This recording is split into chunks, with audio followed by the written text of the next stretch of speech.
L'éveil des consciences nationales continue avec cette nouvelle intitulée qui est comme suite. Rejetée par toute la communauté internationale et même par Dieu au ciel.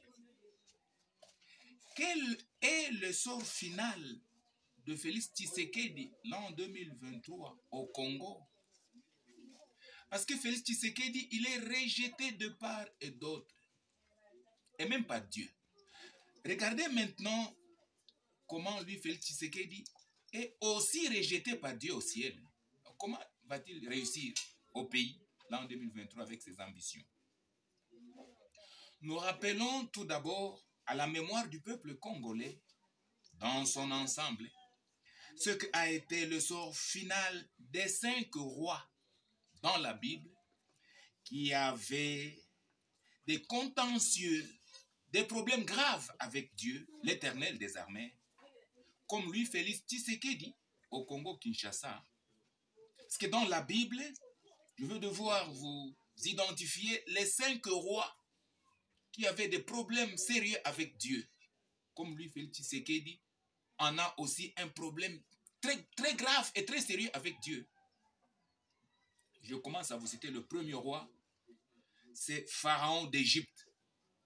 Selon Exode, chapitre 5, versets 1 à 2, Moïse, envoyé par Dieu avec Aaron vers Pharaon, Moïse a dit ceci au roi Pharaon: laisse-nous aller au désert pour une fête en l'honneur de l'Éternel. Ainsi dit l'Éternel Pharaon.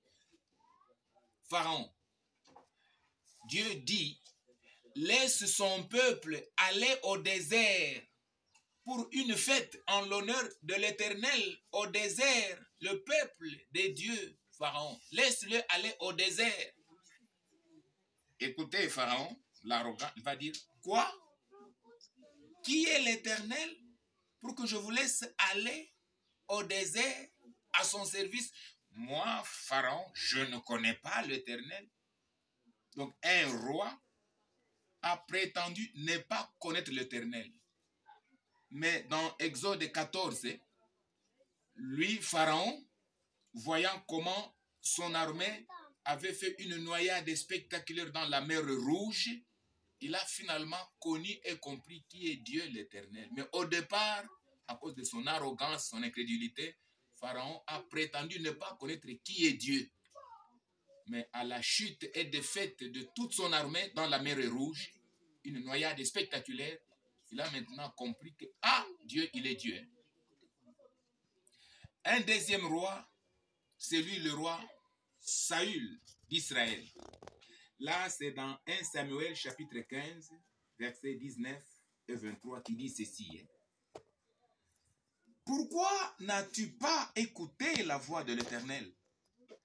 Puisque tu as rejeté la parole de l'Éternel, il te rejette aussi comme roi. C'est lui le prophète Samuel. Je ne suis pas à la prédication de la Bible. Il a été envoyé par Dieu vers le roi Saül qui avait désobéi à la parole de Dieu. Alors, Samuel, le prophète de Dieu, lui a posé cette question. Pourquoi toi, roi Saül, tu n'as pas écouté la voix de Dieu l'Éternel? Parce que tu as rejeté la voix de Dieu. Dieu aussi, il se venge contre toi, il te rejette. Tu ne seras plus roi, selon qu'il est écrit. Tout ça, c'est le même cas de Félix Tshisekedi. Il n'a jamais écouté la voix de Dieu. Il ne fait que la rejeter au pays. Parce que lui, Félix, rejette la voix de Dieu. Mais Dieu l'a déjà vomi, il est déjà rejeté par Dieu. Troisième roi, c'est le roi Sankérib d'Assyrie autrefois.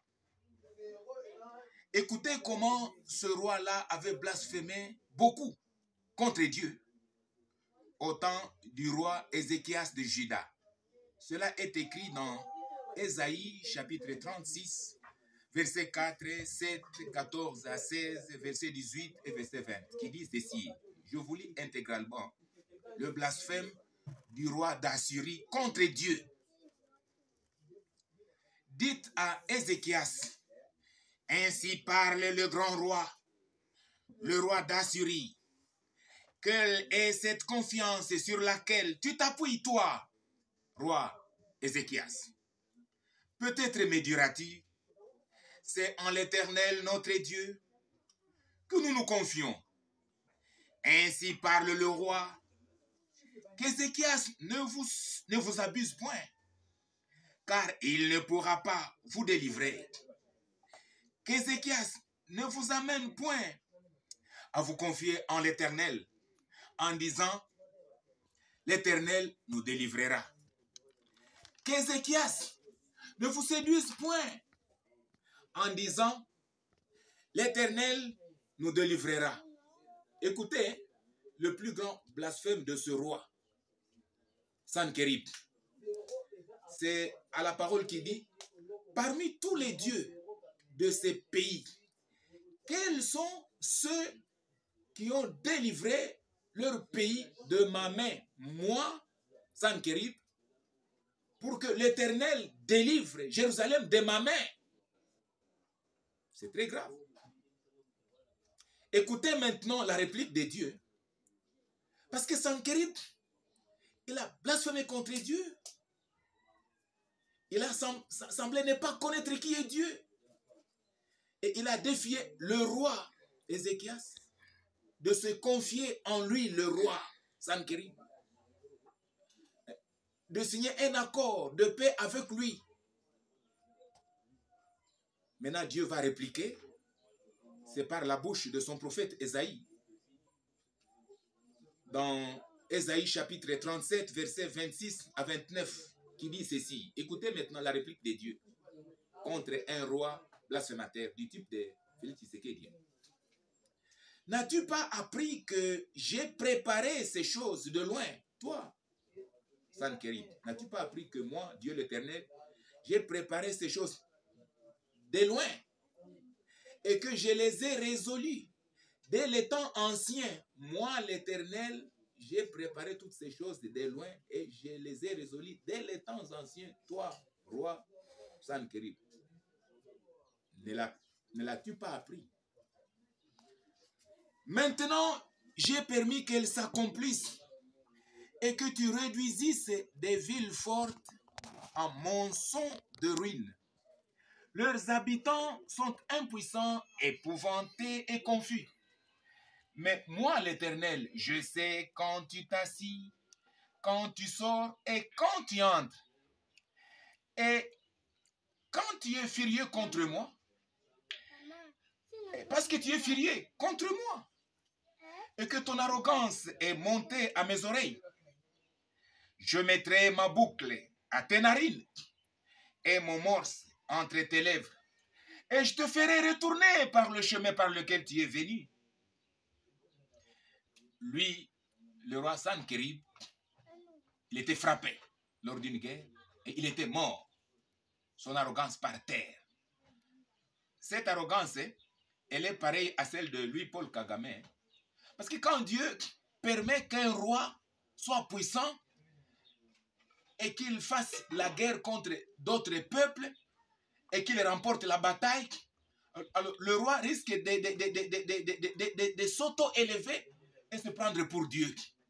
Comme lui, le roi Sanchérib, autrefois, Dieu l'avait laissé faire des guerres et partout lui allait, c'est lui qui gagnait la bataille.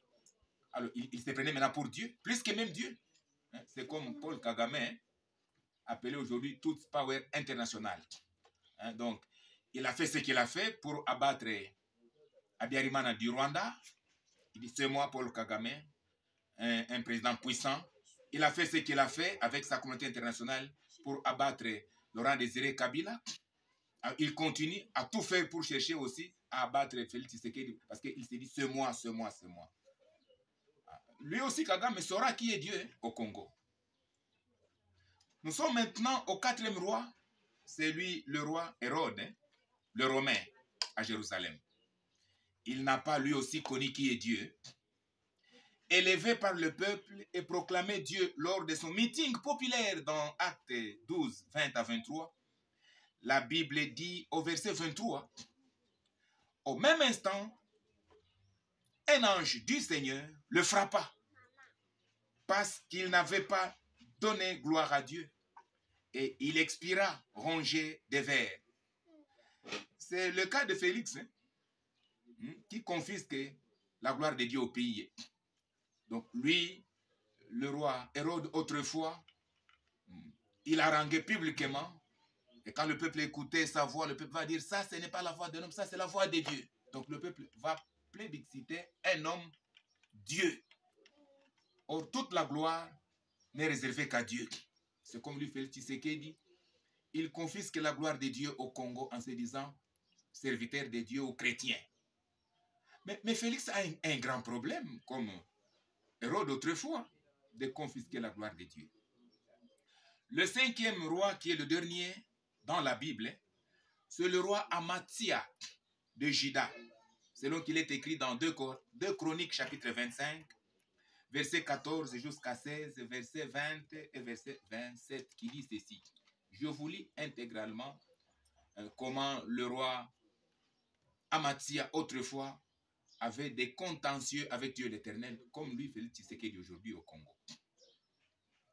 Lorsque Amathia fut de retour après la défaite des Édomites, il fit venir les dieux des fils de Séir et se les établit pour Dieu. Il se prosterna devant eux et leur offrit des parfums.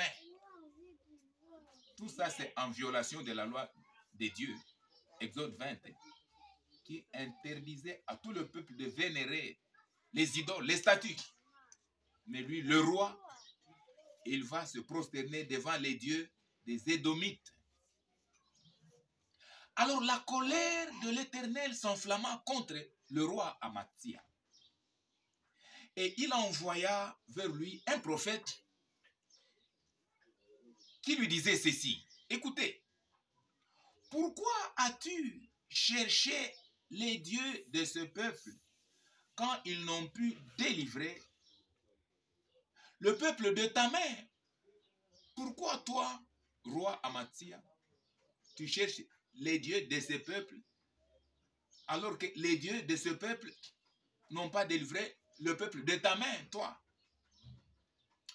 Comme il parlait, écoutez, Amathia lui dit, lui le roi, est-ce que nous t'avons fait conseiller du roi? Toi, prophète, qui t'a établi conseiller du roi? Toi, tu n'es pas le conseiller du roi, toi, prophète. Retire-toi, retire-toi. Pourquoi veux-tu qu'on te frappe? Donc, Dieu envoie un prophète vers le roi idolâtre, Amathia. Le prophète fait parvenir le message de Dieu au roi. Et le roi pose la question au prophète. Est-ce que toi, tu es mon conseiller? Qui t'a établi conseiller du roi, toi? Tu veux que je te frappe? Retire-toi, retire-toi. Écoutez. Écoutez. La Bible dit, le prophète se retira en disant au roi, je sais que Dieu a résolu de te détruire parce que tu as fait cela et que tu n'as pas écouté mon conseil.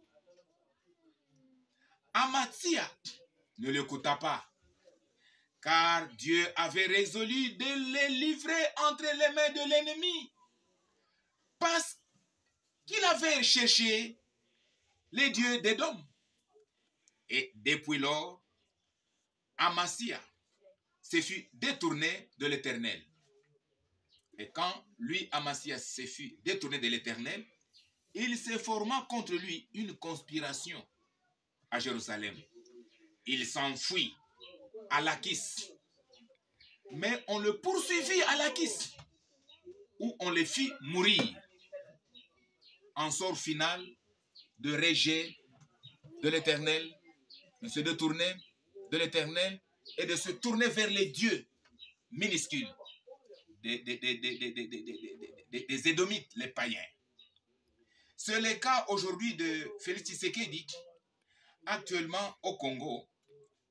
qui a semblé lors de son investiture, s'est confié en Dieu l'Éternel, se disant chrétien, invoquant même le nom du Seigneur en public, lors ou un jour qu'il a dédié le Congo à l'Éternel. Lui, il a semblé être chrétien, il a invoqué le nom du Seigneur en public en dédiant ce pays à l'Éternel.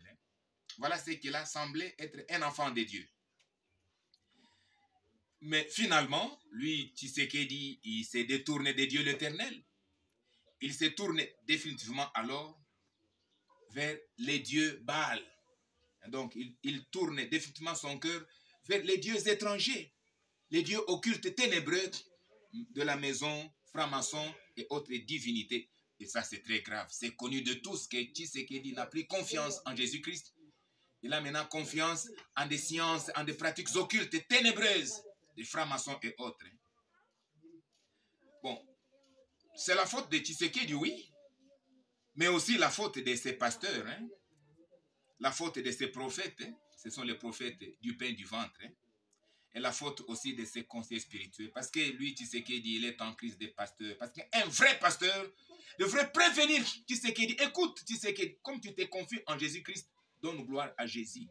Ne détourne plus ton cœur de Jésus-Christ pour tourner ton cœur vers les pratiques occultes, la maïkarie, le franc-maçon, Rose-Croix et tout ça. Si tu le fais, Dieu va te frapper. Si du moins il aurait été averti par ses prophètes, ses pasteurs, peut-être il allait avoir peur.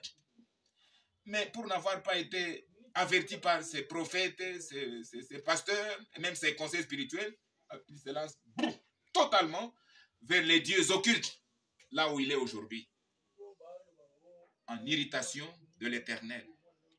Écoutez, c'est à suivre. Hein?